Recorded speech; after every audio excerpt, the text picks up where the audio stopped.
4 gudang penyimpanan biji plastik di Pantai Indah Dadap Tangerang terbakar.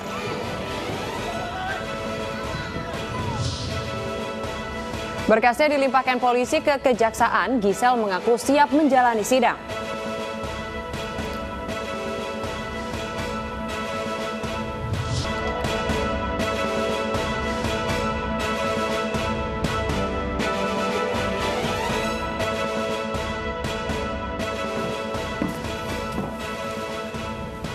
Halo, selamat pagi pemirsa. Kami hadir kembali dalam iNews Pagi melengkapi informasi Anda pada pagi hari ini. Ya, selain berita utama tadi, kami juga akan menghadirkan informasi penting lainnya untuk Anda, seperti Presiden Jokowi yang menyerukan masyarakat menggaungkan cinta produk dalam negeri dan benci produk asing. Bersama saya Salsabila Syaira dan saya Arlista Hadi. Inilah iNews Pagi selengkapnya untuk Anda.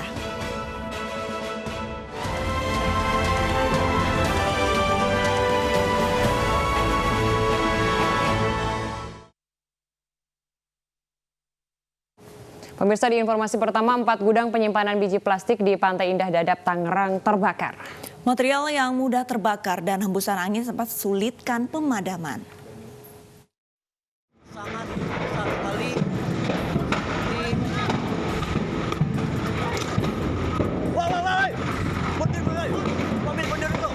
Kebakaran terjadi di gedung penyimpanan biji plastik di Pantai Indah Dadap, Tangerang, Banten.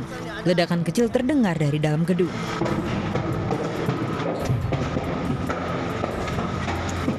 Angin kencang dan banyaknya bahan mudah terbakar membuat api meluas hingga menghanguskan 4 gudang.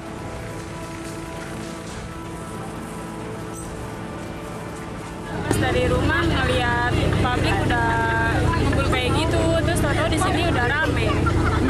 Udah gitu dong saya tahu. Tapi kalau Mbak sendiri belum masuk nih? Belum, soalnya setahu saya kejadiannya itu jam 6. 9 unit pemadam kebakaran dikerahkan. Kebakaran diduga dari arus pendek listrik gedung plastik. Terbakar 4 gudang, ini semuanya 2 gudang berproduksi alat-alat rumah tangga dan 1 gudang plastik, 1 gudang lagi ada karton juga. Menurut informasi berawal dari kebakaran itu dari mana nih? Dari gudang yang mana itu? Ini belum dipastikan, kami belum bisa mengetahui dari mana gudang itu mulai terbakar, namun kami pas sampai ke sini api sudah besar. Tidak ada korban jiwa dalam kejadian ini, tetapi kerugian diperkirakan miliaran rupiah. Dari Tangerang, Banten, Hasna Nugraha, iNews melaporkan. Diduga tergesa-gesa mengejar nasabah, seorang karyawan bank swasta di Probolinggo tertabrak kereta api di lintasan tanpa palang pintu. Dan kerasnya tabrakan membuat korban terlempar hingga 5 meter dan meninggal di tempat.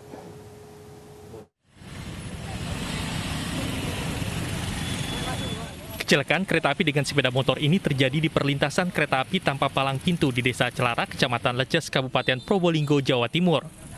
Korban bernama Muhammad Sajid, 25 tahun, warga Desa Lekok, Kabupaten Pasuruan ini meninggal di tempat kejadian dengan luka di kepala dan dada. Akibat kerasnya tabrakan, korban terlempar hingga 5 meter. Kecelakaan ini terjadi saat korban yang merupakan karyawan bank swasta diduga hendak mendatangi rumah nasabah. Naas saat melintas di perlintasan kereta api tanpa palang pintu, melintas kereta api Sri Tanjung dan kecelakaan tidak dapat dihindarkan. Perkiraan dari barat, soalnya yang luka itu bagian kiri, kereta dari utara. Kereta dari utara. Ini langsung nyebrang apa tidak noleh-noleh sendiri? Nah itu mungkin langsung nyebrang, kalau toleh-toleh pastinya tidak akan terjadi kecelakaan seperti itu. Meninggal di tempat ya Pak? Meninggal di tempat. Beberapa perlintasan kereta api di kawasan Leces memang tidak berpalang pintu dan kondisi ini membahayakan bagi warga yang melintas. Masyarakat diimbau agar lebih hati-hati saat melintas di kawasan ini karena kecelakaan kereta api kerap terjadi meski pihak PT KAI sudah memasang rambu peringatan.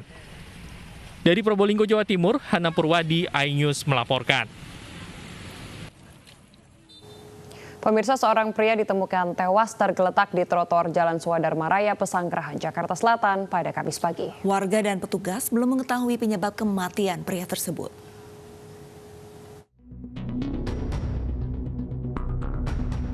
Seorang pria ditemukan tewas tergeletak di atas trotoar Jalan Swadharma Raya, Pesanggerahan, Jakarta Selatan pada Kamis pagi.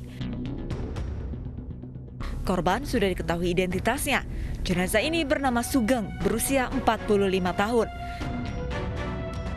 Sugeng beralamatkan di Cipulir, Kebayoran Lama, ditemukan sudah tak bernyawa oleh warga. Tadi pagi belum ada yang tahu pastinya apa mau berangkat kerja atau tidak, tapi yang jelas kan tidak berkendara. Kalau dia mau ngojek pastinya membawa kendaraan.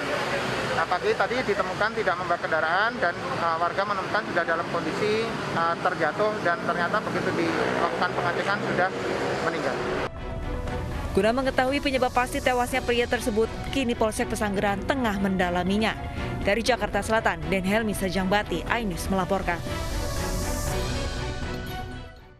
Satreskrim Polres Pelabuhan Belawan, Sumatera Utara ungkap kasus prostitusi online yang melibatkan pelajar sekolah menengah pertama.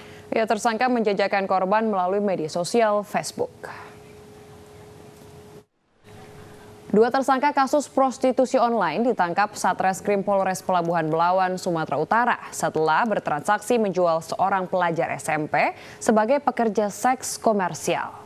Kedua tersangka merupakan mucikari dan konsumennya. Dari tangan pelaku, polisi mengamankan sejumlah uang dan 2 unit telepon genggam. Menawarkan kepada mungkin para yang mencari, ya ditawarkanlah anak di bawah umur ini, ya yang masih berumur 14 tahun, dijual melalui pesan message, ya message handphone, dipesan, diantar. Pemirsa, video perpeloncoan mahasiswa senior kepada junior di Universitas Halu Oleo viral di media sosial. Ya, dan pihak kampus telah merancang sanksi terhadap pelaku perpeloncoan tersebut.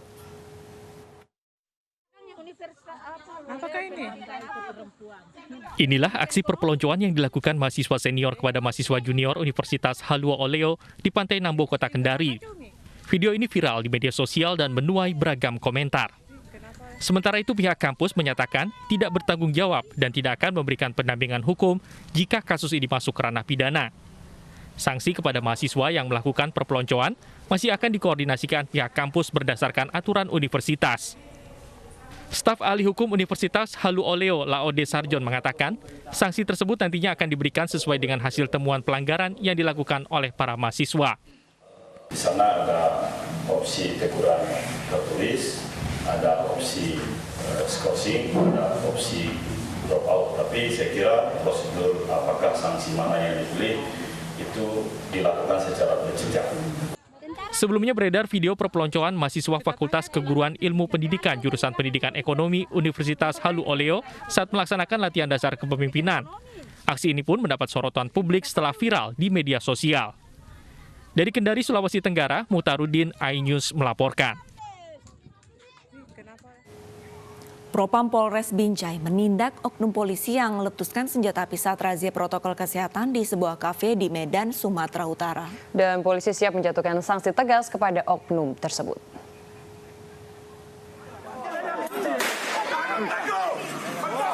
Inilah video yang merekam aksi koboi seorang oknum polisi lalu lintas berinisial MT yang meletuskan senjata api di areal parkir sebuah kafe di Medan, Sumatera Utara.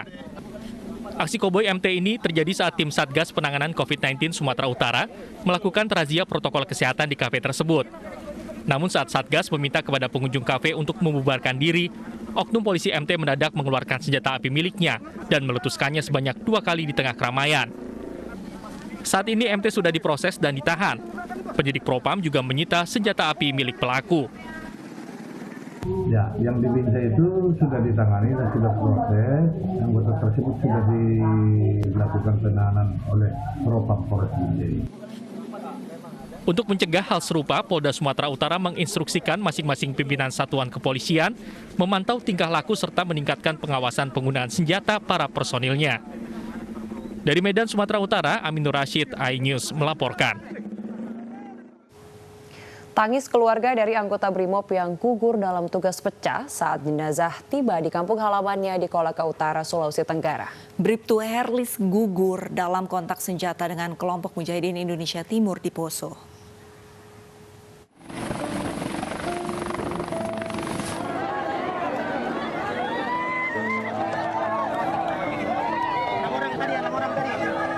Jenazah Bribtu Herlis, anggota BRIMOB yang gugur dalam kontak senjata dengan kelompok Mujahidin Indonesia Timur, tiba di desa Mukaisi, Pukue, Kolaka Utara, Sulawesi Tenggara.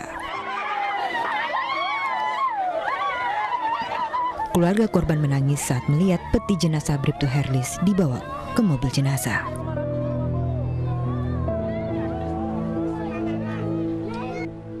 Lulusan kepolisian dari Kesatuan Brimob pada tahun 2013 ini mendapat penghargaan kenaikan pangkat 1 tingkat menjadi Bribka. Keluarga yang ditinggalkan mendapatkan santunan 75 juta rupiah. Anak kedua dari 4 bersaudara ini disemayamkan di perkuburan umum samping makam ibunya yang meninggal 8 tahun lalu. Saat melaksanakan patroli, tim yang bersangkutan terjadi kontak tembak. Dan tembakan mengenai korban dan korban meninggal dunia pada kontak tembak tersebut. Kontak tembak terjadi pada Rabu sore pukul 15 waktu Indonesia Tengah antara pasukan Mandagoraya dan Mujahidin Indonesia Timur. Saat terjadi, Bribka Herlis tertembak di bagian dada. Kini tim Mandagoraya masih mengejar kelompok MIT. Dari Kabupaten Kolaka Utara, Sulawesi Tenggara, Israel Dianas, iNews melaporkan. Petugas gabungan kepolisian sektor kawasan Pelabuhan Lampung Selatan berhasil gagalkan penyelundupan ribuan ekor burung. Dan rencananya ribuan burung ini akan dikirim ke Jakarta.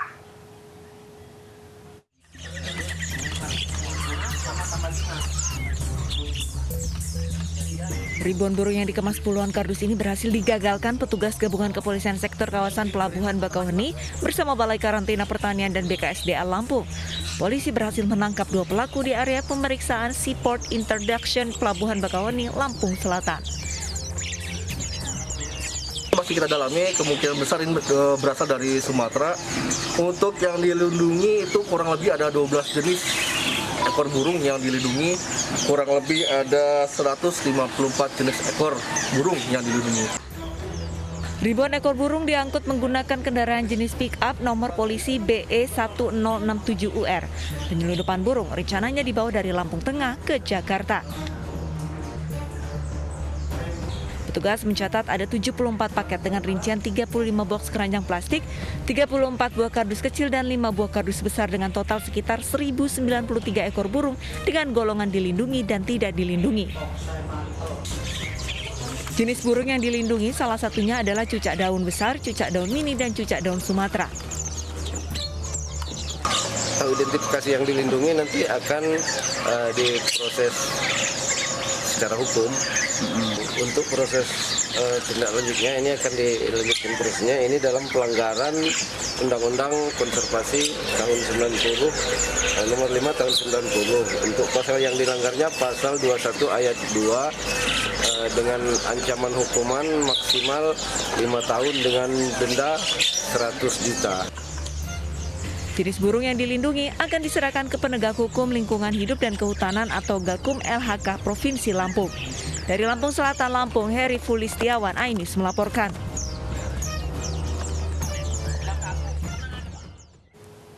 Sepuluh kapal asing yang melakukan pencurian ikan di wilayah perairan Indonesia ditenggelamkan di perairan Pulau Abang, Kota Batam, Kepulauan Riau. 5 kapal asing yang ditenggelamkan berasal dari Vietnam dan Malaysia. 2, 3. Setelah menenggelamkan 4 unit kapal asing, Kejaksaan Negeri Batang kembali menenggelamkan 6 kapal yang sudah memiliki kekuatan hukum tetap atau inkrah. 10 unit kapal asing merupakan tangkapan petugas pengawasan sumber daya kelautan dan perikanan PSDKP Batam tahun 2019 dan 4 Maret 2020 lalu. Tidak seperti penenggelaman kapal asing yang sebelumnya dengan cara diledakkan, Kejari Batam melakukan pemusnahan dengan ditenggelamkan. Penenggelaman menggunakan beban berat hingga kapal tenggelam dengan sendirinya. 10 kapal asing asal Vietnam dan Malaysia melakukan pencurian ikan di wilayah perairan Natuna dan Anambas. Kejaksaan Negeri Batam melaksanakan eksekusi terhadap barang bukti yang oleh Pengadilan Negeri atau Pengadilan Perikanan dinyatakan dirampas untuk dimusnahkan. Penyelundupan ratusan ponsel pintar ilegal melalui Bandara Internasional Juanda Surabaya digagalkan. Informasi selengkapnya akan kami hadirkan usai jeda, tetaplah di iNews Pagi pemirsa.